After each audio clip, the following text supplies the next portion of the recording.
मधुबन के बाबा, मधुबन के बाबा मुरली वाले, आपका क्या कहना, आपका क्या कहना। ओम शांति। आज 3 जनवरी 2022 के साकार मधुर महावाक्य हैं।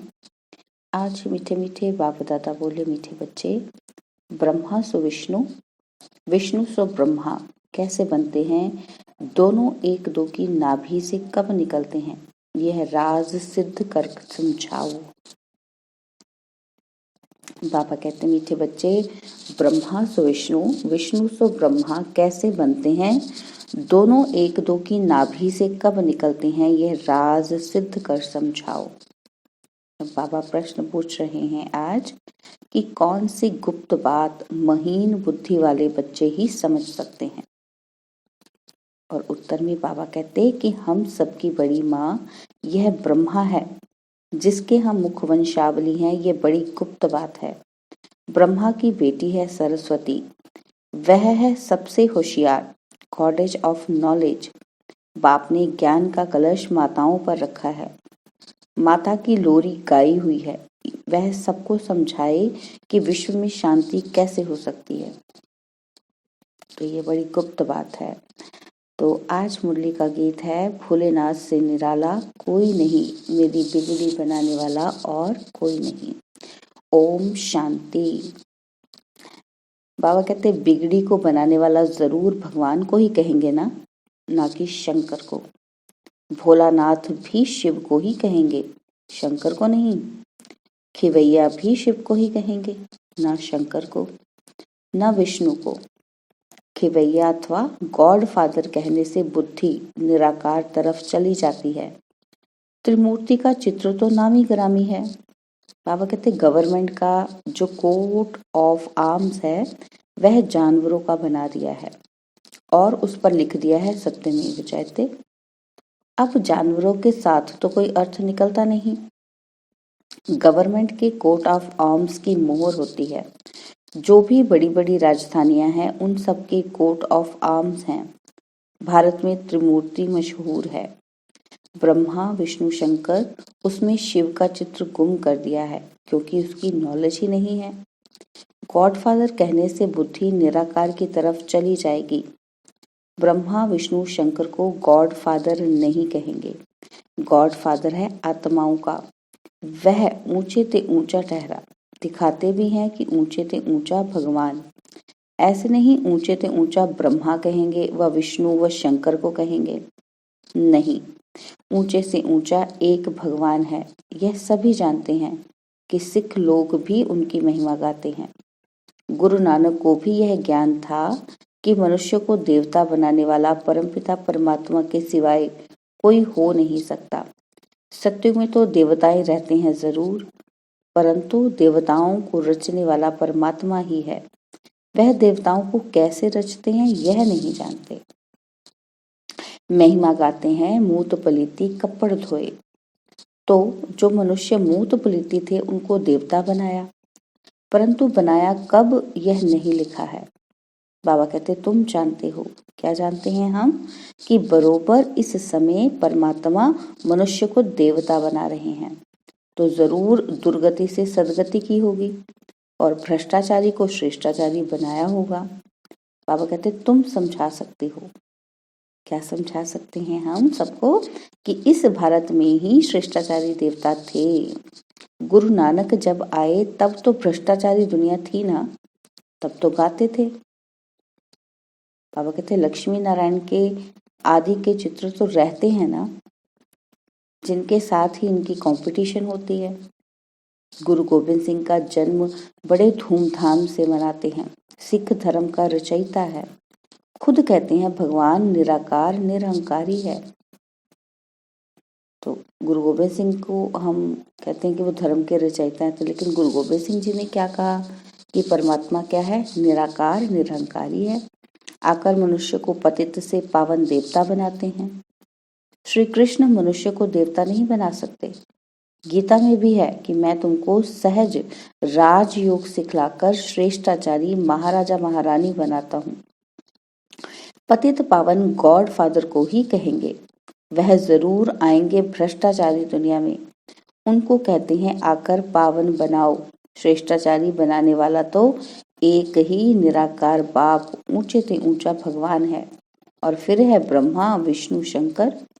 यह हुई रचना परमपिता परमात्मा की, जिसका चित्र तो है नहीं।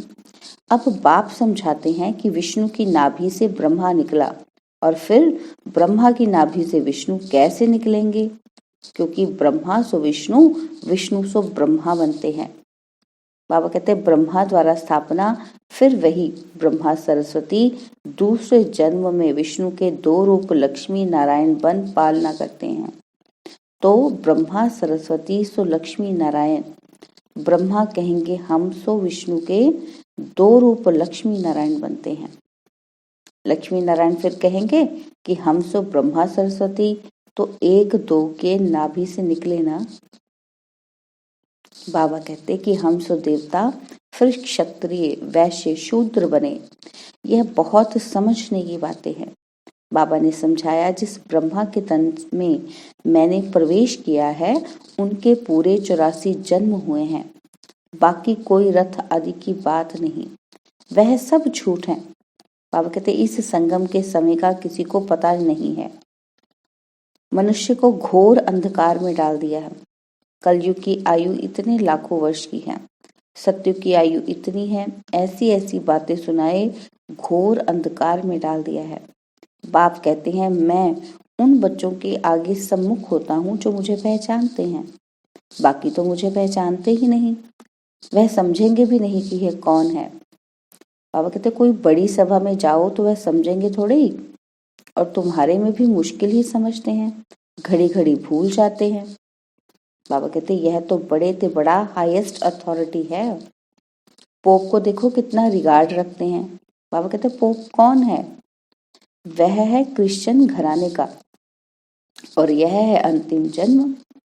क्राइस्ट के समय से पुनर्जन्म लेते अब तमो प्रधान अवस्था में है। सभी पतित हैं और एक दो को दुख देते रहते हैं।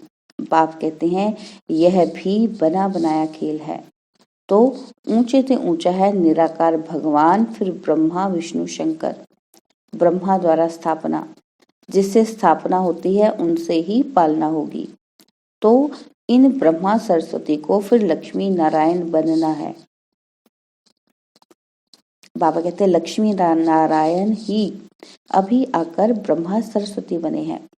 प्रजापिता की यह है मुख्य वंशावली। कृष्ण को प्रजापिता नहीं कहेंगे, इनका नाम ही प्रजापिता ब्रह्मा है, और ब्रह्मा द्वारा जरूर ब्राह्मण चाहिए। बाप कहते हैं ब्रह्मा को अडॉप्ट करता हूँ, मुझे उनको ही ब्रह्मा बनाना है जो पूरे 84 जन्म भोग अभी अंतिम जन्म में है। तो बाबा कहते हैं ब्रह्मा तो एक ही होगा ना। यह अपने जन्मों को नहीं जानते हैं, तो जैसे ब्रह्मा को बैठ समझाते हैं तो जरूर ब्राह्मण भी होंगे। बाबा ने कहा कि ब्राह्मण है ब्रह्मा के मुख वंशावली। यह सब एडॉप्टेड चिल्ड्रन कुमार कुमारियां हैं। प्रजापिता के जरूर मुख वंशावली होंगे। यह बहुत समझने की बातें हैं। खुद समझाते हैं मुझे बहुत जन्मों के अंत में आना पड़ता है, और सतयुग में पहले पहले यह लक्ष्मी नारायण थे। जरूर इन्होंने ही 84 जन्म लिए होंगे, औरों ने जरूर कम लिए होंगे। यह ब्रह्मा सरस्वती ही फिर विष्णु युगल बनेगा। बाबा कहते हैं तो कितनी समझने की बातें हैं। पहले पहले तो यह निश्चय चाहिए कि यह नॉलेज कृष्ण नहीं दे सकते। अच्छा फिर गाते हैं आप ही पूज्य आप ही पुजारी। बाबा कहते भक्ति मार्ग में पुजारी हैं और ज्ञान मार्ग में पूज्य हैं। विष्णु के दो रूप बरोबर पूज्य थे, और फिर यह ब्रह्मा ही पुजारी बन विष्णु की पूजा करते थे। कहते हैं हम सो पुजारी थे विष्णु के, हम सो विष्णु पूज्य बन रहा हूँ तत्वम। इसको गुह्य ते गुह्य बात कही जाती है। बाबा कहते ब्रह्मा कहाँ से आया, विष्णु कहाँ गया, यह तुम ही जानते हो। विष्णु के दो रूप लक्ष्मी नारायण को 84 जन्म पूरे कर अंत में पतित बनना है। डिनास्टी ही पतित हो तब तो मैं आकर स्थापना करूं और सब धर्मों को खलास कर दूं। और बाबा कहते हैं फिर से सहज राजयोग सिखलाकर श्रेष्ठाचारी देवी देवता धर्म की स्थापना कर बाकी जो भ्रष्टाचारी धर्म है उन सब का विनाश कराता हूँ। बाबा कहते हैं राम राज्य में दूसरा कोई धर्म होता ही नहीं और अभी सब धर्म है। भारत का असली धर्म है नहीं, वह फिर से स्थापन हो रहा है। चित्र भी है, त्रिमूर्ति के ऊपर शिव भी है। ब्रह्मा सरस्वती सो लक्ष्मी नारायण वही राधे कृष्ण थे। राजधानी राधे की अपनी थी तो कृष्ण अपनी राजधानी के थे। ज्ञान की सितार राधे के पास नहीं है। सरस्वती नॉलेज से भविष्य में राधे बनी है। सरस्वती को गॉडेज ऑफ नॉलेज कहते हैं। उनको जरूर बाप द्वारा नॉलेज मिली होगी। सरस्वती है ब्रह्मा की बेटी और प्रजापिता ब्रह्मा है तो जगत अम्बा भी चाहिए। बाबा कहते वास्तव में ये है बड़ी गुप्त बात। बड़ी अम्बा तो यह ब्रह्मा है। इन द्वारा ज्ञान देते हैं माताओं को। वह बड़ी बेटी जगत अम्बा गाई जाती है। नहीं तो ब्रह्मा मुख द्वारा एडोप्ट होते हो तो माता ये हो गई। होशियार में होशियार ब्रह्मा की बेटी सरस्वती है। वह कहाँ से आई? बाबा कहते ब्रह्मा को तो स्त्री तो है नहीं, वह है ही प्रजापिता, तो वह है मुख वंशावली। यह ड्रामा भी आदि अनादि बना बनाया है। तो गॉडेज ऑफ नॉलेज सरस्वती है। अब रिलीजियस कॉन्फ्रेंस होती है, उसमें निराकार शिव बाबा तो जा नहीं सकते, ब्रह्मा को भी नहीं बिठा सकते। माता की महिमा है। सभी धर्म वालों की हेड माता होनी चाहिए। सभी की माता जगत अम्बा बैठ लोरी दे। बच्चे पैदा होते हैं माँ द्वारा। जगदम्बा सबकी माता ठहरी तो सबके आगे, तो बाबा कहते सबको उनके आगे माथा झुकाना पड़े। माता समझा सकती है कि यह भ्रष्टाचारी दुनिया श्रेष्ठाचारी कैसे बने, वह इस भारत में शांति कैसे स्थापन हो। बाबा कहते रावण राज्य में शांति तो हो ना सके। शांति कहाँ से मिलती है ये माता ही समझा सकती है। शांति धाम है निर्वाण धाम और यह है दुख धाम। सतयुग है सुख धाम। बरोबर सतयुग में एक राज्य था, सुख शांति पवित्रता सब कुछ था। अभी नहीं है तो जरूर ड्रामा पूरा होगा। झाड़ की भी आयु पूरी हुई है। देवताओं के भी 84 जन्म पूरे हुए हैं। 84 लाख जन्म तो हो ना सके। इस्लामी बौद्धी धर्म वालों को इतने वर्ष हुए तो फिर 84 लाख जन्म कैसे होंगे। बाल युवा वृद्ध होने में समय लगता है। 84 लाख जन्म हो तो फिर लंबा चौड़ा कल्प हो जाए तो यह माता समझाएगी कि तुम्हारा परमपिता परमात्मा से क्या संबंध है। वह तो फादर रचयिता है ना। पहले ब्रह्मा विष्णु शंकर को रचते होंगे, फिर ब्रह्मा द्वारा मनुष्य सृष्टि रचते हैं। बाबा कहते ऐसे नहीं कि कोई नई दुनिया रचते हैं। अगर ऐसा हो तो फिर मनुष्य ऐसे नहीं कहें कि पतित पावन आओ।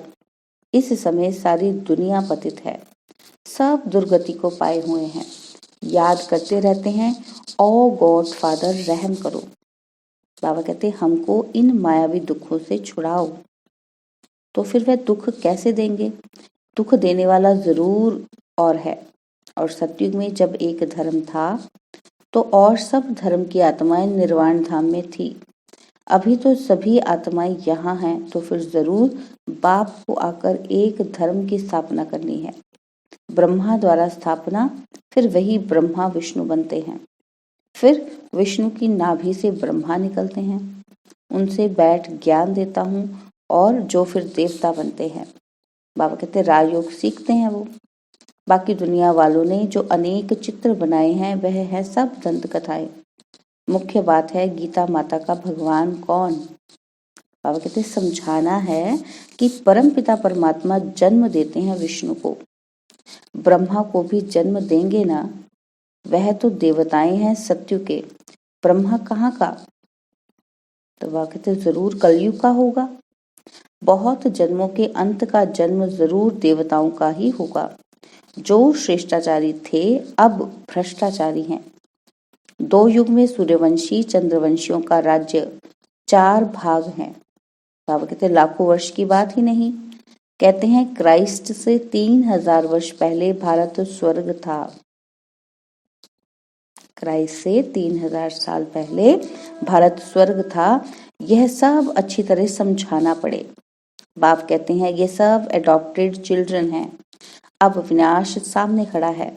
भ्रष्टाचारी भारत को कोई मनुष्य श्रेष्ठाचारी बना नहीं सकता। बाबा ने समझाया है तो जब देवताएं वाम मार्ग में जाते हैं तो फिर यह सन्यासी पवित्रता के बल से भारत को थमाते हैं। इस समय तो सब पतित बन गए हैं। नदी तो सागर से निकलती है और नदियों को पतित पावनी कह उनमें स्नान करते हैं। अब नदियां तो सब जगह हैं। नदी कैसे पतित पावन हो सकती है? बाबा कहते पतित पावन तो एक ही परमपिता परमात्मा है। यहाँ तो ज्ञान गंगाएं चाहिए जो मनुष्य को भ्रष्टाचारी से श्रेष्ठाचारी बनाए, सहज राजयोग से। बाप कहते हैं कि मैं सर्वशक्तिमान हूँ। मेरे से योग लगाने से ही सर्व विकर्म विनाश होंगे। अच्छा, मीठे मीठे सिक्किलदे बच्चों प्रति माता पिता बाप दादा का याद प्यार और गुड मॉर्निंग। रूहानी बाप की रूहानी बच्चों को नमस्ते। हम रूहानी बच्चों की रूहानी बाप दादाजी को दिलवा जान सिखवा प्रेम से नमस्ते। ओम शांति। प्यारे बाबा, मीठे बाबा, मेरे बाबा, शुक्रिया बाबा, शुक्रिया बाबा, शुक्रिया बाबा। धारणा के लिए मुख्य सार है। पहला पॉइंट है सबसे बड़े से बड़े हाईएस्ट अथॉरिटी बाप है। उसे यथार्थ रूप से पहचान कर रिगार्ड रखना है। उनकी श्रीमत पर पूरा पूरा चलना है। और सेकंड पॉइंट है बाप ने ज्ञान का कलश माताओं को दिया है, उन्हें आगे रखना है। और बाबा ने वरदान दिया सब कुछ बाप हवाले कर डबल लाइट रहने वाले बाप समान न्यारे प्यारे भव। सब कुछ बाप हवाले कर डबल लाइट रहने वाले बाप समान न्यारे प्यारे भव। बाबा कहते हैं डबल लाइट का अर्थ है सब कुछ बाप हवाले करना। तन भी मेरा नहीं, ये तन सेवा अर्थ बाप ने दिया है। आपका तो वायदा है कि तन मन धन सब तेरा। जब तन ही अपना नहीं तो बाकी क्या रहा? तो सदा कमल पुष्प का दृष्टांत स्मृति में रहे कि कमल पुष्प समान न्यारा और प्यारा हूँ। ऐसे न्यारे रहने वालों को परम पिता परमात्मा प्यार का अधिकार मिल जाता है। स्लोगन है मर्यादाओं की लकीर के अंदर रहने वाले ही मर्यादा पुरुषोत्तम है। मर्यादाओं की लकीर के अंदर रहने वाले ही मर्यादा पुरुषोत्तम है। और बाबा ने पुरुषार्थ के लिए कहा कि लवलीन स्थिति का अनुभव करो। आपके नयनों में और मुख के हर बोल में बाप समाया हुआ हो तो आपके शक्तिशाली स्वरूप द्वारा सर्वशक्तिवान नजर आएगा। जैसे आदि स्थापना में ब्रह्मा रूप में श्री कृष्ण दिखाई देता था, ऐसे अभी आप बच्चों द्वारा सर्वशक्तिवान दिखाई दे। ओम शांति। और अब यह एक बहुत अच्छी वीडियो भी जरूर देखें।